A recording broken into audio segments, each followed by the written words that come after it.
গত ক্লাসে আমরা শিখছিলাম কি নেস্টেড রাউট, আজকে আমরা শিখবো ডাইনামিক রাউট। এখন দেখো খেয়াল করো, ডাইনামিক রাউটটা কি আগে বুঝতে হবে।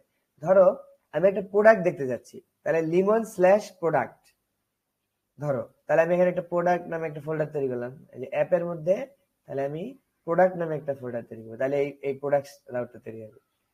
প্রোডাক্টস তৈরি করলাম, তার মধ্যে কি তৈরি করলাম, নিউ ফাইল দিয়ে page.tsx, যেহেতু এটা টাইপ স্ক্রিপ্ট। আচ্ছা, তাহলে আমি কি করবো, সেম ভাবে এক্সপোর্ট ডিফল্ট দিয়ে এই কাজটাই করবো। কপি করতেছি কেন, মানে এটা তো আমার লেখার প্রয়োজন নেই। এই ধর এটা প্রোডাক্ট পেজ, তাহলে আমি দিলাম এখানে প্রোডাক্ট পেজ। আচ্ছা, তাহলে আমি দেখো প্রোডাক্টস নামে যদি আমি হিট করি, তাহলে আমি এই প্রোডাক্ট পেজে দেখতে পাবো, এই যে প্রোডাক্টস পেজ, দেখছো?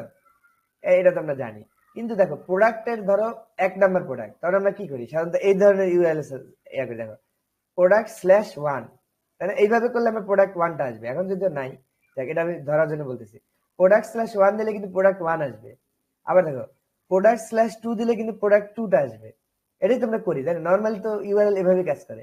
এখন দেখো এই যে একটা ডাইনামিক ভ্যালু, তার মানে এই যে প্রোডাক্টের পরে যে দেখো এইটা, এই জায়গাটা এটা কিন্তু চেঞ্জ হইতেছে। তুমি যদি মানে এরকম এক এক করে বানাইতে চাও, ধরো এর product 1, product 2, product 3, এটা আমি যদি হাজার হাজার বানাইতে চাও, কয়টা বানাবা? মানে তোমার অ্যাপ্লিকেশনে তো হাজার হাজার কোটি কোটি প্রোডাক্ট থাকতে পারে, তার মানে তুমি তো ওইটা হাত দিয়ে আপনি বানাইতে পারবে না। তার মানে তোমাকে এখানে ডাইনামিক রাউটে সাহায্য নিতে পারে। কেমনে? তুমি নেক্সট কে বলে দিবা যে প্রোডাক্টস এর পরে যে এই যে 2, 1, 2 থাকবে, এটা হবে ডাইনামিক, ঠিক আছে? মানে এটা চেঞ্জ হবে।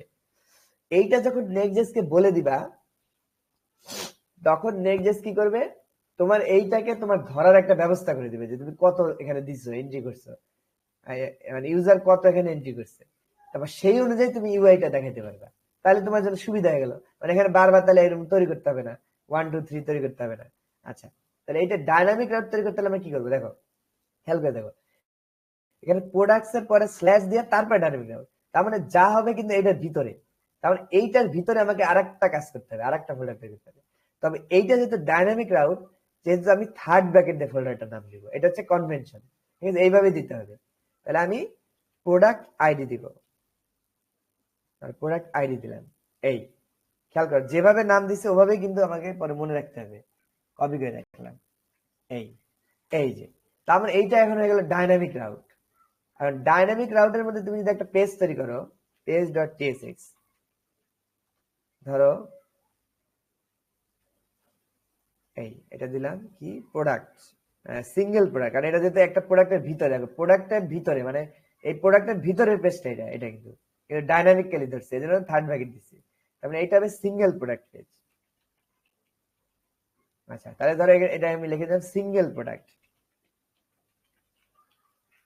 এখন খেয়াল করো, এটা যেহেতু ডাইনামিক রাউট, মানে এটা প্রোডাক্টটা যে থার্ড ব্র্যাকেট দিয়ে লিখছে, তার মানে নেক্সট জাস্ট বুঝে যাবে কি এর পরেরটা এটা কি হবে, ডাইনামিক। এবার তুমি যে কোনো ভ্যালু এখানে দিতে পারো, সে সবগুলাকে এখানে ক্যাচ করে এই পেজটাকে শো করে দিবে। দেখো আমি যে 2 দেই, আগে কিন্তু 404 ইউজার্স এখন আসবে না, দেখো এই যে আমাদের পেজটা আসবে, সিঙ্গেল প্রোডাক্ট পেজ আসছে, সিঙ্গেল প্রোডাক্ট আসছে, সিঙ্গেল প্রোডাক্ট পেজ দিই, সিঙ্গেল প্রোডাক্ট পেজ, দেখছো এসে বসছে। 2 দিলাম তাও আসবে, 1 দিলাম তাও আসবে, দেখো এই যে 1 এটাই আসবে, যদি 100 দাও তাও আসবে, তাও এটাই আসবে, দেখছো? তার মানে তুমি কিন্তু কি করতে পারতেছো, মানে এখানে ইচ্ছা মতো ভ্যালু দিতে পারতেছো, এবং ওই পেজটাই দেখাচ্ছে যে এটার ভিতরে যে পেজটা আছে। কিন্তু রিয়েল ওয়ার্ল্ডে কি এরকম হয়? রিয়েল ওয়ার্ল্ডে তা হয় না। রিয়েল ওয়ার্ল্ডে কি হয়, প্রোডাক্ট 1 এর ক্ষেত্রে 1 এর ইনফরমেশন থাকবে, 2 এর ক্ষেত্রে 2 এর ইনফরমেশন থাকবে, তাই তো? তার মানে তোমাকে আগে জানতে হবে যে ইউআরএল এর মধ্যে ইউজার কোন আইডিটা হিট করছে, সেটা কিন্তু তোমাকে আগে ধরতে হবে। না ধরলে তুমি কিভাবে এখানে ওই রোজে প্রোডাক্ট দেখাবা, তাই না? তো এইটা ধরার জন্য নেক্সট কিন্তু একটা সুন্দর কাজ করছে। এই প্যারামটা ধরার জন্য এখানে তুমি এইখানে ওই ডাটাটা পেয়ে যাবা প্যারামস নামে, এই যে এইখানে প্যারামস নামে সেটা পেয়ে যাবা, এই যে প্যারামস নামে ধরলাম, ঠিক আছে? এখন তুমি প্যারামস নামে ধরলা, ধরার পরে এইটাকে তুমি নিচে পাবা, এই যে এখানে এই ফাংশনের মধ্যে পাবা কনস্ট্যান্ট। ধরো এই যে আইডিটা যে ক্লায়েন্ট দিল, এই আইডিটাকে তুমি এই প্যারামস এর মাধ্যমে ধরতে পারবে। আমাদের এখানে প্রপস দিয়ে ধরে, প্রপস পাস করলে সেম ভাবে নেক্সট জেস এটা করছে, এটা কিন্তু নেক্সট জেস এর বিষয়, এটা কিন্তু রিয়েক্টের বিষয় না। মানে প্রপসটা হলো রিয়েক্টের, কিন্তু প্যারাম যে আসছে ওই একই ভাবে আসছে, দেখছো? খেয়াল করে একই ভাবে। তার মানে এটা নেক্সট জেস আমাকে করে দিচ্ছে যে তুমি এইভাবে যখন লিখবা তখন এখানে ক্লায়েন্ট যেটা এন্ট্রি করবে তুমি এই প্যারামস এর মধ্যে এটা ধরতে পারবা। তুমি এটাকে ধরে ফেলো, কনস্ট্যান্ট প্রোডাক্ট আইডি দিয়ে তুমি এটাকে ধরতে পারবা, কিন্তু অ্যাওয়েট করতে হবে, এটা একটা অ্যাসিনক্রোনাস অপারেশন। অ্যাওয়েট করতে হবে, অ্যাওয়েট করে প্যারামসটা করতে হবে, অ্যাওয়েট প্যারামস। ঠিক আছে, এই যে এই প্যারামসটা, এই যে এইটা। এখন তুমি দেখো, আমি জানি যে অ্যাওয়েট অ্যাসিনক্রোনাস ফাংশন কিন্তু দিতে হয়, এর ভিতরে অ্যাওয়েট দিতে হলে তোমাকে কিন্তু এখানেও কি করতে হবে, অ্যাসিং লিখতে হবে। ঠিক আছে, কারণ অ্যাসিনক্রোনাস ফাংশনের ভিতরে কিন্তু অ্যাওয়েট লেখা যায়, তাহলে এখানে তোমার অ্যাসিং দিতে হবে। গেল, এটা কিন্তু নরমাল জাভাস্ক্রিপ্ট, এটা কিছু না। আচ্ছা, তাহলে এই অ্যাওয়েটটা দিয়ে আমি কি পেলাম, এই প্রোডাক্ট আইডিটা পাইলাম। এখন কথা হচ্ছে এই প্যারান্সটা করবে কি, আমার তো এখানে মাল্টিপল ইয়া থাকতে পারে, মানে স্ল্যাশ থাকতে পারে এরকম, এই সবগুলোকে আমাকে দিয়ে দিবে এর ভিতরে ওই নাম অনুযায়ী, এই নাম অনুযায়ী।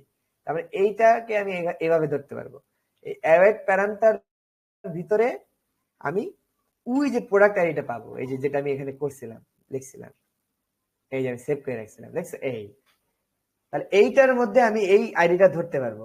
আমি এখানে যদি একটা সিম্পলি অ্যালার্ট দিই তোমাকে বোঝানোর জন্য, অ্যালার্ট দিলে কাজ হবে না, কারণ এটা তো সার্ভারে রেন্ডার হচ্ছে, নেক্সট জেসে সবকিছু কিন্তু সার্ভারে রেন্ডার হয়, তার মানে এটা সার্ভারে চলে যাবে। তাহলে আমি কনসোল ডট লগ দিই, দিয়ে এই প্রোডাক্ট আইডিটা এখন দেখলাম আপাতত দেখার জন্য। আচ্ছা, এখন যদি কনসোল বের করে রাখো দেখতে পারবো, এই দেখো তুমি 100 চাপছো, তার মানে আমি অ্যাওয়েট প্যারাম থেকে ওই প্রোডাক্ট আইডি, মানে যে আমার এই নামটা যে নাম এখানে লিখছি সেই নাম দিয়ে এখানে ধরতে হবে। আচ্ছা, তাহলে এটা এর মধ্যে সেভ হয়ে গেল।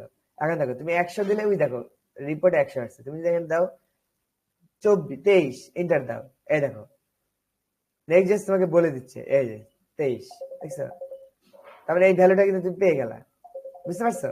এখন এইটাকে এত সুন্দর করে লেখা যায়, যেহেতু এটা আমি এই যে ডট দিয়ে লেখার কারণে দেখতে খারাপ লাগতেছে, তুমি এটাকে ওই যে মডার্ন জাভাস্ক্রিপ্টে ডিস্ট্রাকচার করতে পারো, এইভাবে ডিস্ট্রাকচার করে দিতে পারো। তাহলে তোমাকে আর কি করতে হবে না, ওটা রিয়া করতে হবে না। আচ্ছা, গেল। এখন তুমি করতে পারো কি, এই ডাইনামিক ভ্যালুটাকেই তুমি এখানে বসাইতে পারো, সিঙ্গেল প্রোডাক্ট পেজ ফর এইটা। তাহলে দেখো এখন তোমার প্রত্যেকটা পেজের জন্য আলাদা আলাদা পেজ হবে। ঠিক আছে, এখানে আচ্ছা থাক, সমস্যা নেই। 23, তাহলে সিঙ্গেল প্রোডাক্ট পেজ ফর 23, দেখছো? আবার দেখো তুমি যখন এখানে 100 দিবা, সিঙ্গেল প্রোডাক্ট পেজ ফর 100, দেখছো? তার মানে তুমি কিন্তু প্রত্যেকটা প্রোডাক্টের জন্য তাহলে কি এখানে আলাদা আলাদা পেজ বানাইতে পারতেছো ডাইনামিক্যালি। খেয়াল করছো? এটা হচ্ছে ডাইনামিক রাউট।